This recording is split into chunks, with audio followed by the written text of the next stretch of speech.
నిన్న రాత్రి 9:30, 10 గంటల ప్రాంతంలో చరణ్ డాబా దగ్గర ముసలముడికి సంబంధించిన శివకుమార్ అనే వ్యక్తిని, పలమనేరుకు సంబంధించిన షమీర్ అనే ఒక ముస్లిం సోదరుడు ఆ అబ్బాయిని తీసుకొని పోయి చరణ్ డాబా దగ్గర అతని మద్యము పూర్తిగా తాపించి అతన్ని వెనకాల తీసుకొని పోయి చంపేయడం జరిగింది.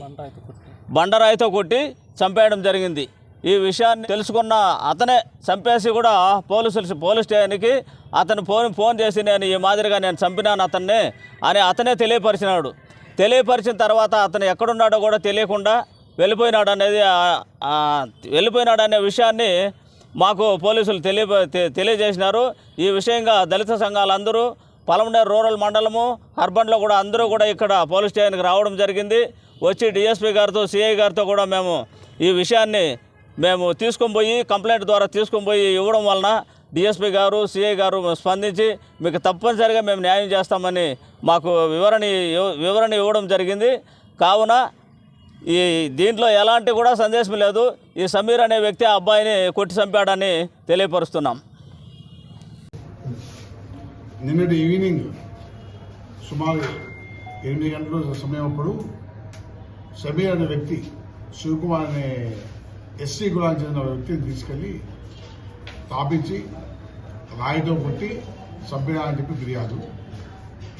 దీనికి కారణం ఏమంటే సమీర్ సన్ ఆఫ్ మౌలా ఇతను శివకుమార్ భార్యతో కొద్ది కాలంగా అక్రమ సంబంధం పెట్టుకొని ఆమెతో 15 days బ్యాక్ ఎలోపైన అని చెప్పేసి దానికి సంబంధించి వేలూరు పిఎస్ పరిధిలో ఒక కంప్లైంట్ కూడా ఫైల్ అయిందని చెప్పేసి ఒక చిన్న ఫిర్యాదు ఉంది.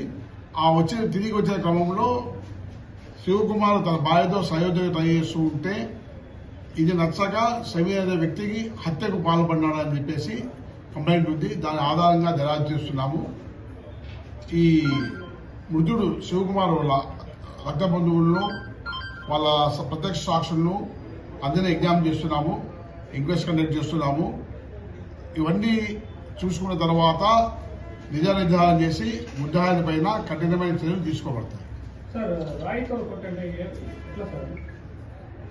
ఇద్దరు చరణ్ డాబా వెనక ఓపెన్ ప్లేస్ లో పోయినారు. తాగిన తర్వాత ఒక పెద్ద బండరాయి ఉంది.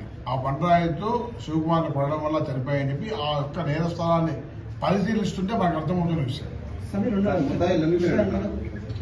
ముద్దాయి ఆవిష్కారంలో ఉన్నాడు. ఎక్కడున్నా పట్టుకుని వస్తాం. అతని కోసం స్పెషల్ టీమ్స్ ఆల్రెడీ మూవ్మెంట్ లో పోయింది. అతను తీసుకుని వచ్చేస్తాం. ఆమె వేలూరులో ఉంది. ఇప్పుడు దాకా ఇంకా ఆమె దాకా పోలేదు. ఎంక్వైరీలో ఆమె దాకా పోలేదు. ముద్దాయి ప్రియురాలు కాదండి, ముద్దాయి యొక్క భార్య. 2 పిల్లలు ఉన్నారు. వాళ్ళకు 8 years 6 years. ఆమె ఇది కాదు. ఇది కూడా ఎంక్వైరీ చేయాలా? నేను చెప్పింది ఫిర్యాదు పేరు చెప్తున్నాను, ఎంక్వైరీ చేస్తాను. బట్ ప్రైమరీగా చెప్పిన దాన్ని బట్టి సమీర్ అనే వ్యక్తే ఈ హత్యకు కారణం. ఎవరి దగ్గర నాకు తెలియదు. ఇంకా నా కస్టడీకి రాలేదు. టీమ్స్ పంపించాము. చెక్కితే డెఫినెట్ గా మీకు తెలియజేస్తాను.